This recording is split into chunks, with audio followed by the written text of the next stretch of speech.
თავდაპირველი რედაქცია, რომელიც პარლამენტში იქნა წარმოდგენილი და შემდგომში დაზუსტდა და შეიცვალა, პირდაპირ გულისხმობდა, რომ ნებისმიერ ჯგუფს შეეძლო ეთქვა, რომ მის პირად ზნეობრივ ან მორალურ ნორმებს ეწინააღმდეგება ის, რომ სხვა ადამიანს მოეპყრონ არადისკრიმინაციულად. ანუ დისკრიმინაცია ხდებოდა დასაშვები მარტო იმიტომ, რომ ის ვიღაცისთვის მორალის დაცვას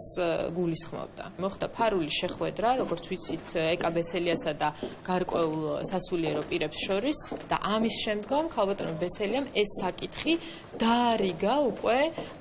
პარლამენტის ხდომაზე განსახილველ ტექსტში, ისე რომ კომიტეტის ხდომაზე ამ თემაზე მსჯელობა არ ყოფილა. ყველა უფლება არის აღიარებული ამ კანონით, რაც არის საქართველოს კონსტიტუციის საერთაშორისო აქტით, ყველა პირი უნდა იყოს დაცული. ეს არის მთავარი პრინციპი, რომ ჩვენ არავინ არ უნდა დავჩაგროთ და არც ერთი განსხვავებული ადამიანი არ უნდა დავტოვოთ უფლებების გარეშე და დაუცველი, მაგრამ თუ რომელიმე მცირე ჯგუფი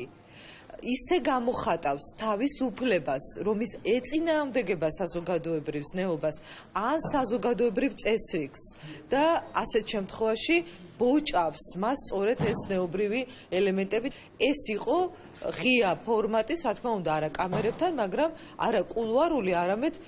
რამდენიმე საათიანი ძალიან მნიშვნელოვანი შეხვედრა, რომელთაც ბევრი ბუნდოვანება განიმარტა და ამ შეხვედრის დროს გაცხადდა, რომ არ არის თურმე ის საფრთხეები, რაც ეგონათ